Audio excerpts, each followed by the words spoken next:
Hi friends, welcome back to Kavi's kitchen. இன்றைக்கி நாம் வந்து ஜவ்வரிசி உப்புமா தான் பண்ண போகிறோம்.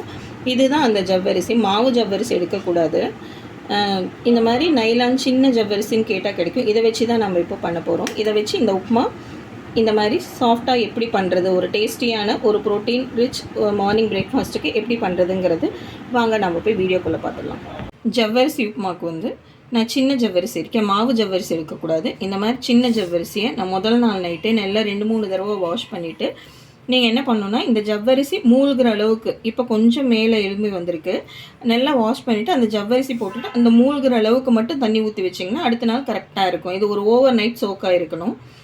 அது எடுத்து வச்சுருக்கேன். இப்போ 2 கப் ஜவ்வரிசினா அதுக்கு வந்து 1/2 கப் பாசிப்பருப்பு வந்து நம்ம ஒரு நார்மலாக கொலைய வேக விடாமல் வேக வச்சுக்கணும். அதுக்கு தாளிக்கிறதுக்கு வந்து கடுகு எடுத்து வச்சுருக்கேன், உளுத்தம்பருப்பு, கடலைப்பருப்பு, கருவேப்பிலை, பச்சை மிளகாய் வந்து கட் பண்ணி வச்சுருக்கேன், மஞ்சத்தூள். இதெல்லாம் தான் இதுக்கு தேவையான திங்ஸு. நம்ம எப்படி பண்ணலாங்கிறத பார்த்துடலாம். கடாயில் எண்ணெய் சூடாயிட்ருக்கு. இதில் நாம் தாளிக்க வேண்டியதெல்லாம் போட்டுடலாம். கடுகு, அது கூட கடலைப்பருப்பு,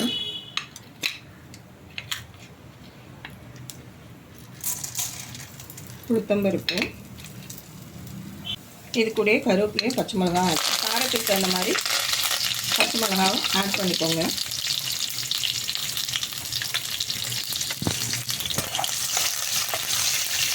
தாளிப்பானது இந்த ஜவ்வரிசி இருக்குது இல்லையா, அதை எடுத்து, ஏன்னா அடியில் கொஞ்சம் தண்ணி இருந்தால் அதை அப்படியே விட்டுட்டு மேலே இருக்க ஜவ்வரிசியை மட்டும் போடுங்க. அப்படியே கமுத்தாதீங்க.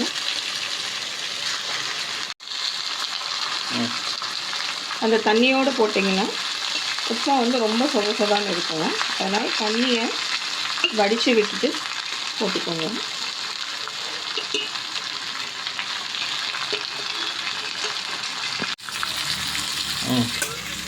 இப்போ பார்த்திங்கன்னா இதில் தெரியுது இந்த தண்ணி இல்லையா, இந்த தண்ணி நம்ம ஊற்றக்கூடாது. இந்த தண்ணியை நம்ம வடிச்சுட்டு போடலாம்.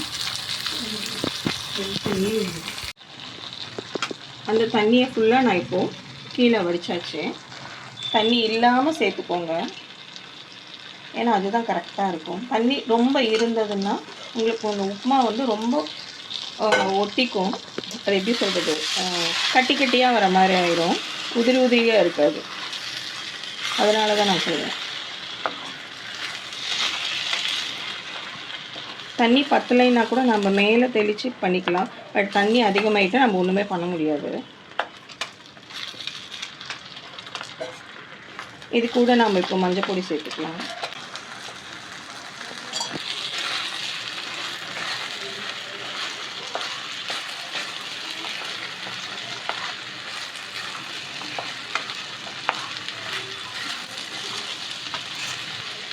இந்த ஜவ்வரிசி வந்து இதில் கொஞ்சம் நல்லா வேகணும். அது எப்படி உங்களுக்கு தெரியும்னா அந்த பதம் நான் உங்களுக்கு காட்டுறேன். இந்த மாதிரி மிக்ஸ் பண்ணிகிட்டே இருக்கப்போ அடியில் ஒட்டாமல் நமக்கு வரும்.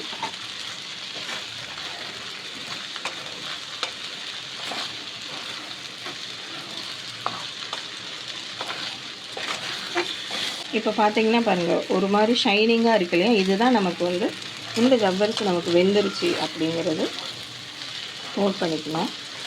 இந்த ஸ்டேஜில் நம்ம வந்து பருப்பு எடுத்து ஆட் பண்ணிடலாம். நம்ம வேக வச்சு எடுத்து வச்சுருக்கோம் இல்லையா, அந்த பருப்பை ஆட் பண்ணி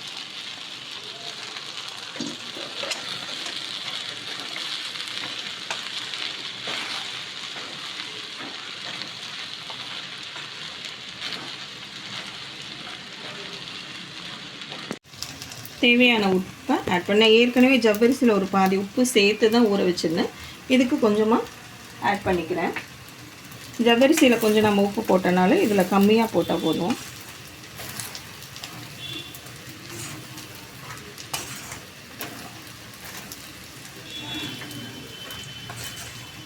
இப்போ நம்மளோட உப்புமா ரெடி ஆகிடுச்சு. நம்ம மேலே கொத்தமல்லி போட்டு கார்னிஷ் பண்ணிடலாம். உங்களுக்கு இந்த வீடியோ பிடிச்சிருந்ததுன்னா ஷேர் பண்ணுங்கள், கமெண்ட் பண்ணுங்கள், சப்ஸ்கிரைப் பண்ணுங்கள். தேங்க்யூ ஃபார் வாட்சிங்.